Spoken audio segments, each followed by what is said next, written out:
Nous continuons l'audiobook de l'ouvrage de Ralph Challis, Le don de parler diverses langues. Chapitre 6. L'Église de Corinthe, le contexte de l'épître. 1. L'arrière-plan de la pensée de Paul. Avant de commencer l'étude du texte de Paul, il est nécessaire d'en examiner le contexte. Autrement dit, nous devons situer l'enseignement de Paul sur les « langues » entre guillemets dans le cadre de son épître tout entière. Si nous connaissons l'état spirituel dans lequel se trouvait l'Église à laquelle Paul adressait cet enseignement, nous comprendrons le but et le sens de son argumentation. Cela nous évitera de l'interpréter de façon arbitraire. Contre cet arrière-plan, les détails sont mis en relief, leur signification devient claire. Nous les voyons dans leur relation d'ensemble. Le contexte général. Une église tourmentée. La première lettre de Paul aux Corinthiens fut écrite pour mettre bon ordre à la confusion générale qui régnait dans l'église de Corinthe.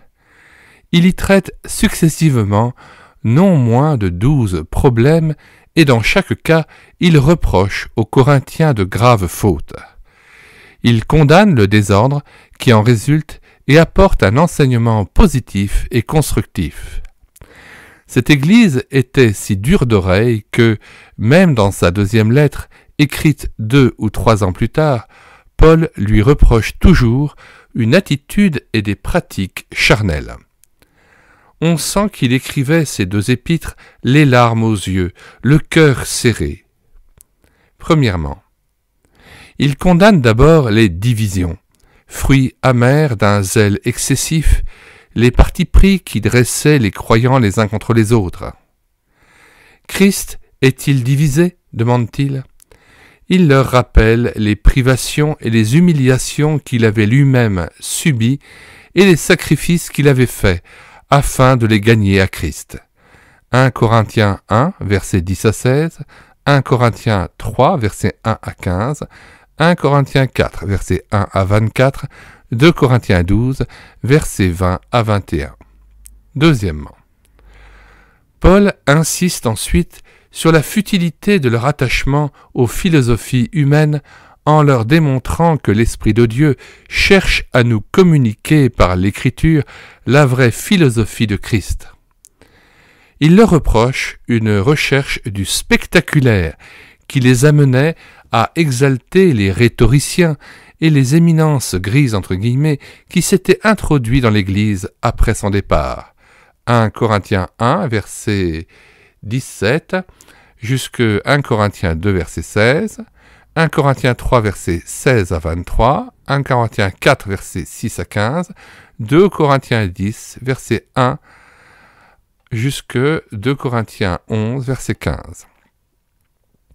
Troisièmement, il condamne l'énormité de leurs fautes en tolérant un ou plusieurs cas d'immoralité scandaleuse parmi leurs membres, et il insiste sur la purification de l'Église en imposant les conditions d'une vraie communion. 1 Corinthiens 5, versets 1 à 13 et 1 Corinthiens 6, versets 9 à 20. Quatrièmement, il condamne aussi les procès qui amenaient les frères à faire un étalage de leurs différends devant les tribunaux d'un monde hostile et incrédule. Il leur apprend à tendre l'autre joue, à accepter d'avoir tort. 1 Corinthiens 6, versets 1 à 8. Cinquièmement, il répond ensuite à une question qu'ils lui avaient eux-mêmes posée. Celle-ci démontre qu'ils avaient des idées confuses sur le mariage et le célibat. Il leur rappelle qu'il avait lui-même renoncé à tous ses droits et même au mariage afin d'amener au Christ le plus grand nombre d'âmes possible. Il clarifie leurs idées sur les relations entre l'homme et la femme. 1 Corinthiens 7, versets 1 à 40, 1 Corinthiens 9, versets 1 à 15 et 1 Corinthiens 11, versets 3 à 16. Sixièmement, Paul aborde ensuite, dans les chapitres 8, 9 et 10 de sa première épître, une autre question qui est, pour cette Église, un sujet de trouble. Il s'agit des viandes offertes aux idoles. En somme, certains des croyants se permettaient des pratiques liées à l'idolâtrie, c'est-à-dire à l'occultisme, sous le prétexte qu'ils avaient été libérés par Christ.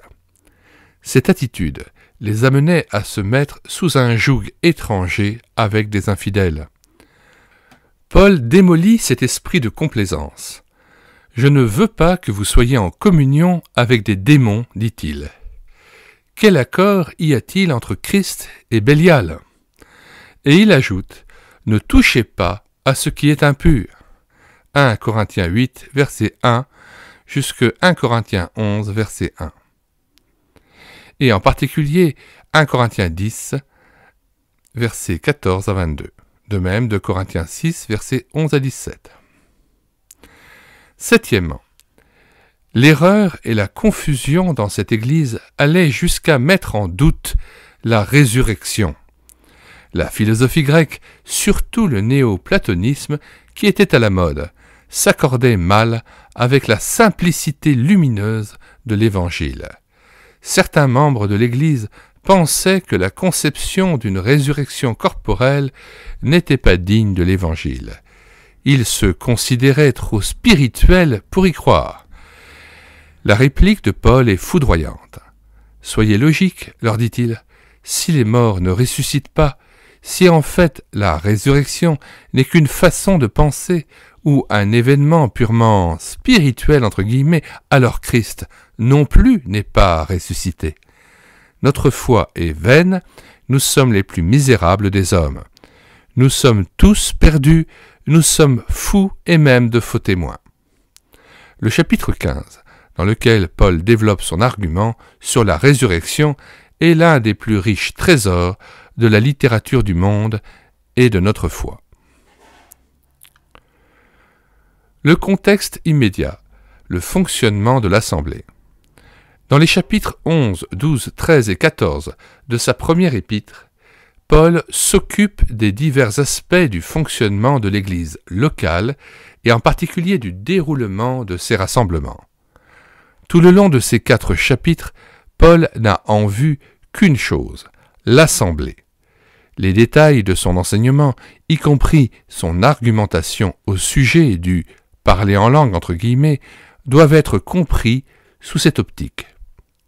Examinons d'un peu plus près le contenu de ces 4 chapitres.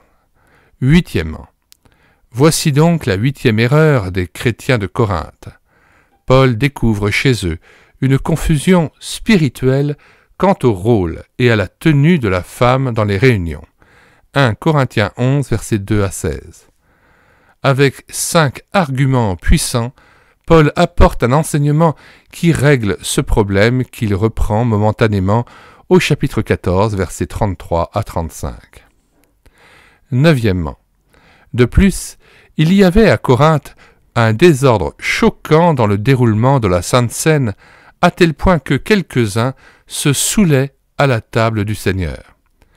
Paul attribue la mort de quelques membres de l'Église à cet état de choses. Il avertit solennellement les croyants que, s'ils ne se jugent pas eux-mêmes, ils seront jugés au tribunal de Dieu. 1 Corinthiens 11, versets 17 à 34. Voir aussi 1 Corinthiens 3, versets 11 à 17, 1 Corinthiens 4, verset 5. Dixièmement, le chapitre 12 concerne la nature et l'emploi des dons, entre guillemets, spirituels. Note 1. Nous examinons l'enseignement de Paul sur les dons de l'esprit au chapitre 7. Retour au texte. Là encore, les croyants de Corinthe étaient dans la confusion. Paul trouve nécessaire même de leur rappeler la différence entre l'action démoniaque, à laquelle ils avaient été habitués autrefois, et qui entraîne un homme malgré lui, en dépit de sa raison et de sa volonté, et l'action du Saint-Esprit qui agit sur toutes les facultés d'un homme conscient et libre. Versets 1 à 3. Du fait que Paul consacre un chapitre entier à un enseignement général sur les dons de l'Esprit, il est évident que l'Église de Corinthe n'en avait pas saisi le vrai caractère. Paul leur fait comprendre qu'un don spirituel est une faculté que l'Esprit accorde à un homme pour servir Dieu et pour servir ainsi l'Église et le prochain. Par ce moyen, le croyant est appelé à servir, à se rendre utile, à se dépenser de manière à faire connaître Christ et à répandre l'amour de Dieu autour de lui. Certains des Corinthiens, par contre, avaient l'idée qu'un don spirituel était un avantage pour l'individu, un privilège qui lui permettait d'exploiter sa personnalité pour la simple raison qu'il n'avait pas compris la pensée de Christ qui est venu, lui, non pour être servi, mais pour servir et donner sa vie pour autrui. Marc 10, verset 45. 11e. Dans son chapitre 13, Paul va au fond du problème spirituel de l'Église de Corinthe. Ses membres n'avaient pas compris la base même de toute vie spirituelle, la nature essentielle de toute action du Saint-Esprit qui est l'amour. Non pas un amour quelconque. Paul n'a pas en vue un sentimentalisme qui ne peut unir que superficiellement les membres d'une communauté. Mais il définit plutôt cet amour dans le passage sublime des versets 4 à 8, qui est l'amour de Dieu manifesté en Christ crucifié, qui donne et qui pardonne jusqu'à l'infini, tout en s'attachant à la justice et à la pureté absolue. Sans cet amour, dit Paul, toute prétention spirituelle n'est que vanité. Tout soi-disant don, entre guillemets, n'est que du bruit.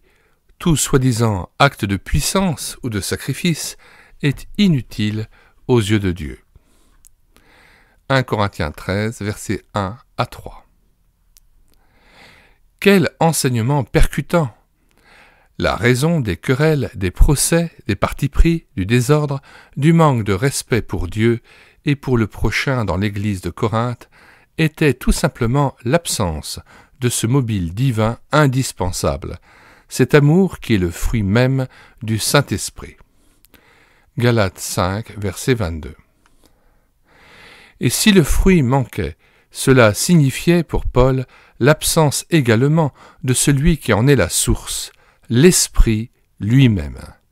Autrement dit, leurs activités, au lieu d'être inspirées par le Saint-Esprit, étaient animées plutôt par la chair. 1 Corinthiens 3, versets 1 à 3. 12e, Paul s'attaque enfin, dans le chapitre 14 de son épître, à une difficulté tout à fait particulière, celle de la conception que les Corinthiens s'étaient faite du don de parler en langue, entre guillemets. À part les dons, entre guillemets, des faux apôtres, docteurs et prophètes, ce don semble lui avoir posé plus de problèmes que tous les autres.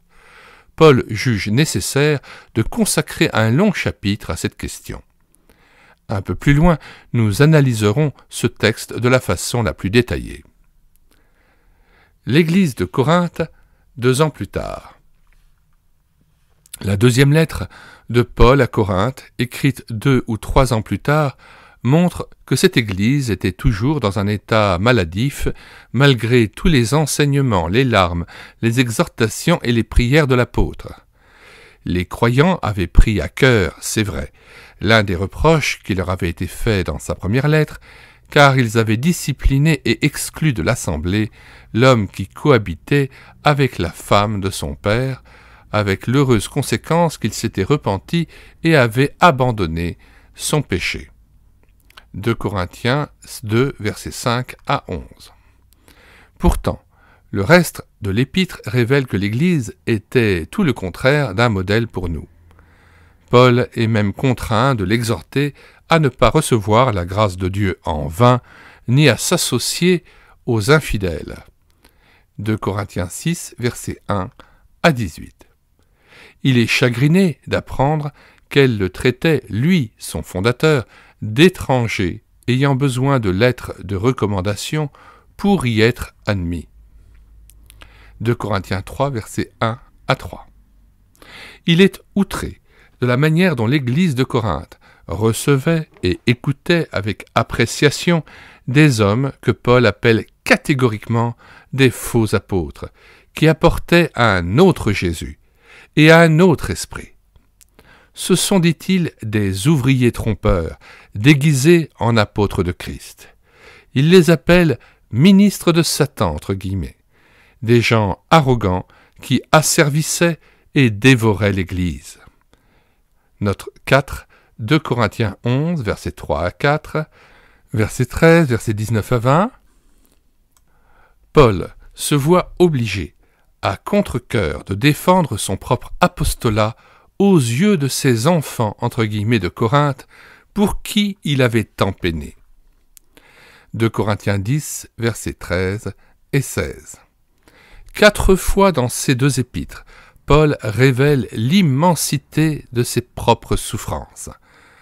Note 6, 1 Corinthiens 4, versets 9 à 13, 2 Corinthiens 4, versets 7 à 11, 2 Corinthiens 6, versets 3 à 11 et 2 Corinthiens 11, versets 23 à 29.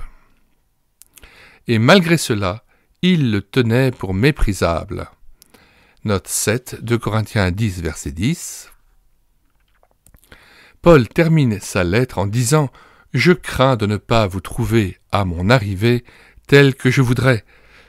Je crains de trouver des querelles, de la jalousie, des animosités, des cabales, des médisances, des calomnies, de l'orgueil, des troubles. » Il parle de ceux qui ne se sont pas repentis de l'impureté, de l'impudicité et des dissolutions auxquelles ils se sont livrés. 2 Corinthiens 12, versets 20 à 21.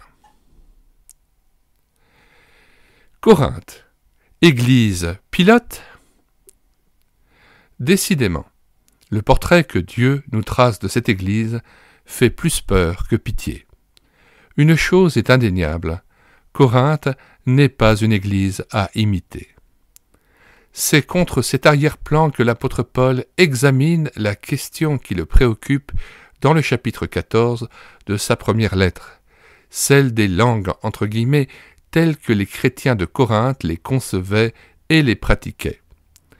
Il va donc sans dire que les enseignements et les exhortations que l'apôtre Paul adresse à Corinthe sur le don des langues doivent être compris, non comme un éloge, ni même comme un encouragement, mais plutôt comme une réprimande et un avertissement. Pour celui qui lit 1 Corinthiens 14 avec un esprit honnête, il est évident que Paul est aux prises avec un très gros problème. Il cherche, avec la tendresse et la fermeté qui caractérisent tout son travail, à dénoncer ce problème en apportant une discipline sévère sans écraser les faibles. 2. Corinthe, un cas unique? Le Nouveau Testament nomme expressément 30 villes où il existait des églises à l'époque apostolique, sans compter un grand nombre auxquels il ne fait qu'une allusion indirecte. Cependant, autant que l'Écriture nous en parle, la seule église qui pratiquait le parler en langue était celle de Corinthe. Je dis, autant que l'Écriture nous en parle. Il est évidemment possible que d'autres églises, ou même toutes, aient connu cette pratique. Mais la parole de Dieu n'en souffle mot. Elle garde le silence le plus absolu à ce sujet. Cette affirmation peut étonner et même choquer beaucoup de chrétiens. Et pourtant, c'est la vérité. Note 1. À part les églises dans les 30 villes expressément nommées, le Nouveau Testament nomme encore une dizaine de villes où il y avait très probablement une église. En outre, il nous dit de façon explicite qu'il y avait des églises dans 10 pays ou régions, telles la Syrie, la Cilicie, etc., et très certainement dans 6 autres régions. Cela représente peut-être quelques centaines d'églises existantes à l'époque, sans compter les villes et les régions sans doute très nombreuses auxquelles le Nouveau Testament ne fait aucune allusion. Retour au texte. Je sais qu'un grand nombre de chrétiens croient fermement aujourd'hui que le parler en langue était universellement pratiqué dans les églises de l'époque apostolique. Mais cette supposition n'a vraiment aucune confirmation biblique. Elle reste dans le domaine d'une pure hypothèse. À ceux qui désirent contester cette affirmation, je demande de prendre le temps de chercher eux-mêmes, parmi les 254 chapitres du Nouveau Testament, un seul passage qui indique l'existence de la glossolalie dans une église autre que celle de Corinthe. Ils n'en trouveront pas. Ce fait remarquable devrait faire réfléchir tout chrétien sincère avant qu'il ne se lance dans la recherche d'une expérience si peu attestée par la Bible. Ne vaut-il pas mieux examiner d'abord, sérieusement, et, s'il le faut, longuement, ce que Dieu dit en fait dans sa parole à ce sujet?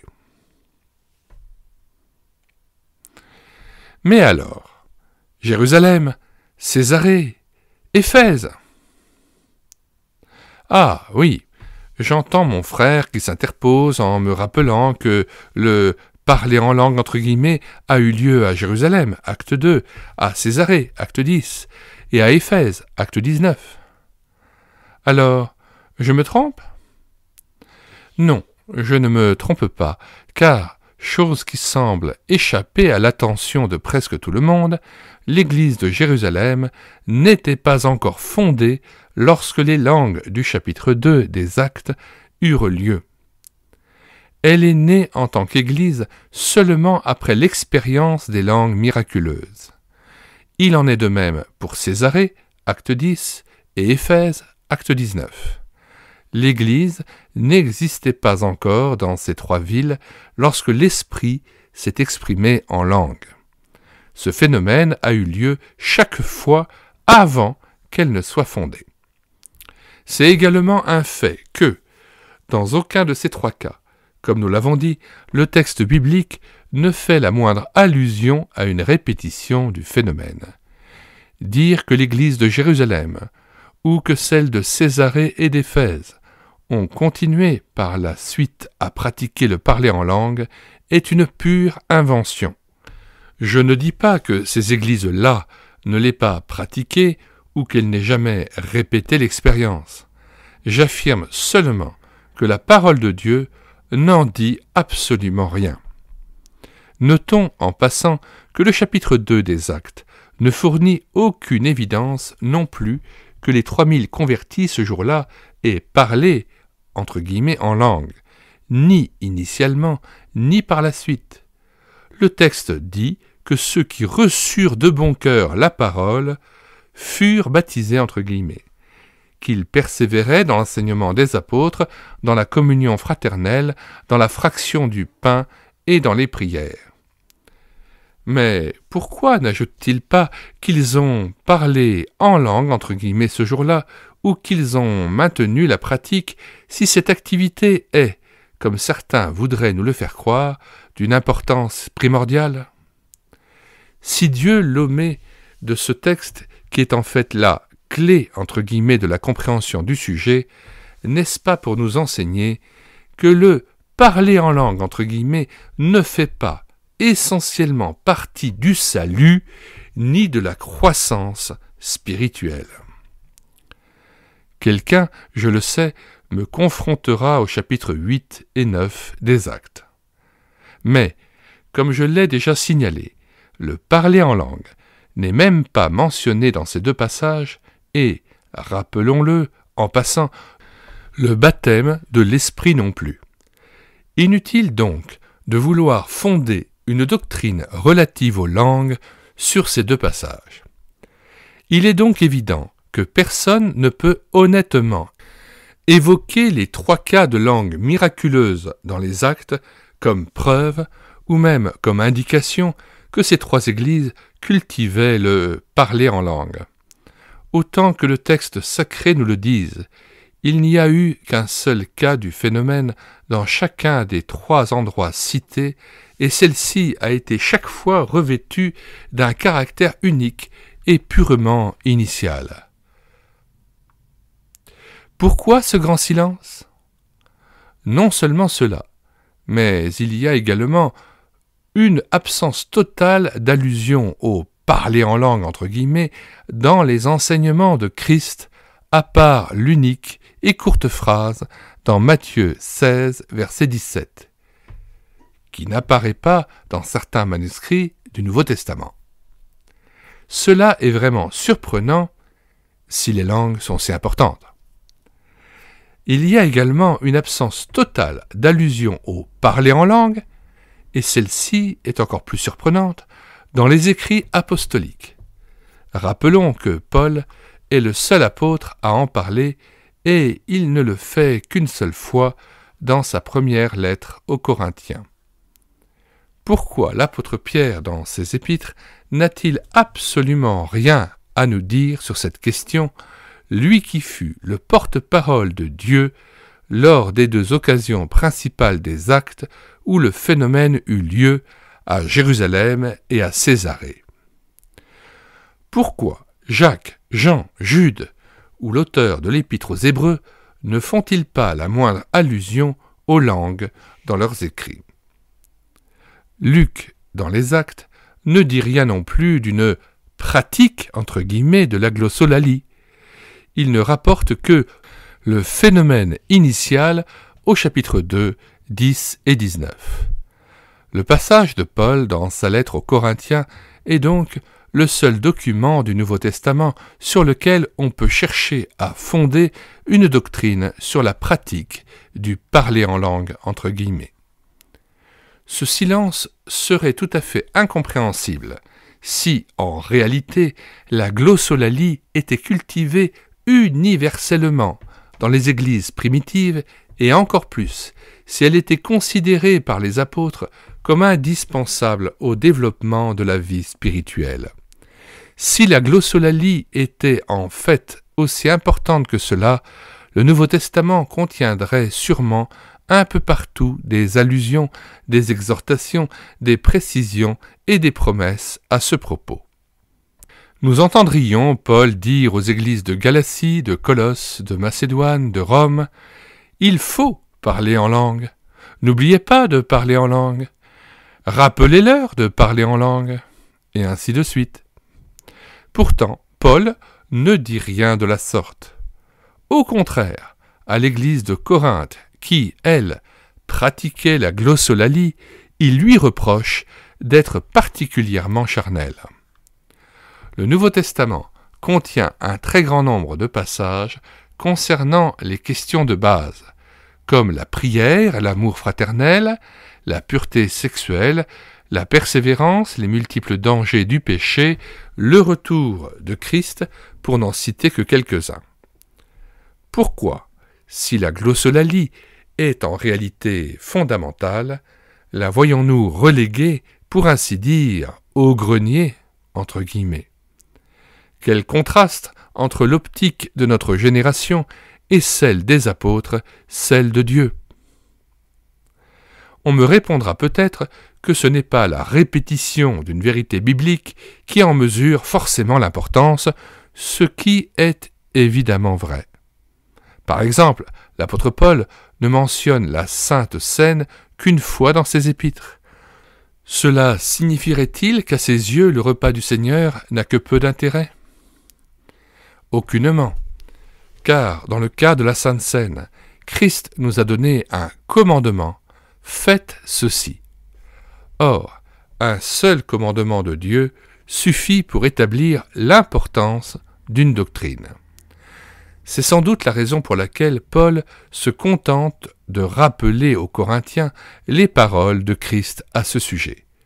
Cela ne l'empêche cependant pas de répéter très souvent les avertissements du Seigneur sur d'autres questions telles que la nouvelle naissance, l'Église, la souffrance, l'amour fraternel et la nécessité d'être vigilant dans l'attente de son retour. Pourtant, le Seigneur Jésus ne nous donne pas de commandement en ce qui concerne les langues. Les apôtres ne nous en donnent pas non plus. Il n'est donc pas surprenant que ce sujet occupe très peu de place dans leur enseignement. Si le parler en langue était nécessaire, la parole de Dieu nous le dirait clairement. Or, ce n'est pas le cas. En outre, elle contiendrait au moins un commandement de parler en langue, alors que, dans toute la Bible, il n'y en a pas un seul. Pourquoi donc veut-on l'imposer? Pour résumer, l'Écriture ne nous donne aucune raison d'affirmer que la glossolalie était pratiquée ailleurs qu'à Corinthe. Chacun a le droit à une opinion personnelle. Reconnaissons cependant la différence entre une opinion ou hypothèse et la révélation écrite de Dieu. Que Dieu nous garde d'ajouter ou de retrancher quoi que ce soit de sa parole, car cela ouvre la voie à une autre autorité que la sienne, que ce soit celle de nos rationalisations libérales ou celle de nos traditions ecclésiastiques ou encore celle de notre empirisme mystique. Le diable sait très bien les utiliser toutes. Nous rappelons à ceux qui nous rejoignent en cours d'audiobook que nous mettons à chaque fois dans les commentaires de cette vidéo le lien de téléchargement gratuit de cet ouvrage de Ralph Challis, Le don de parler diverses langues, mais aussi nous mettons le lien vers différentes playlists, livres et audiobooks ayant trait à ce thème ou au thème du charismatisme, du pentecôtisme ou à la vie spirituelle de manière plus élargie et avec différents autres thèmes connexes. Le téléchargement de cet ouvrage se fera à partir du site internet médiathèquechrétienne.fr, site que nous avons bâti en synergie avec cette chaîne YouTube et l'écouter sa parole, afin d'assurer la réédition numérique des ouvrages chrétiens épuisés et non réédités comme l'était cet ouvrage.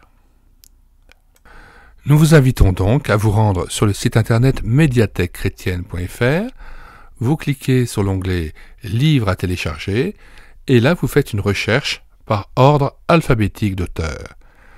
Il n'y a pas besoin de s'inscrire sur le site, c'est entièrement gratuit. Lorsque vous avez trouvé l'auteur que vous désiriez, le livre que vous avez choisi, vous pouvez cliquer sur « Lire, écouter, télécharger » et une fois que vous avez cliqué sur cet onglet, eh bien vous avez la possibilité de télécharger l'ouvrage en Word ou en PDF, ou bien vous pouvez cliquer sur le bouton permettant l'écoute de la présentation de l'ouvrage sur YouTube ou la lecture audio intégrale de l'ouvrage, si c'est le cas.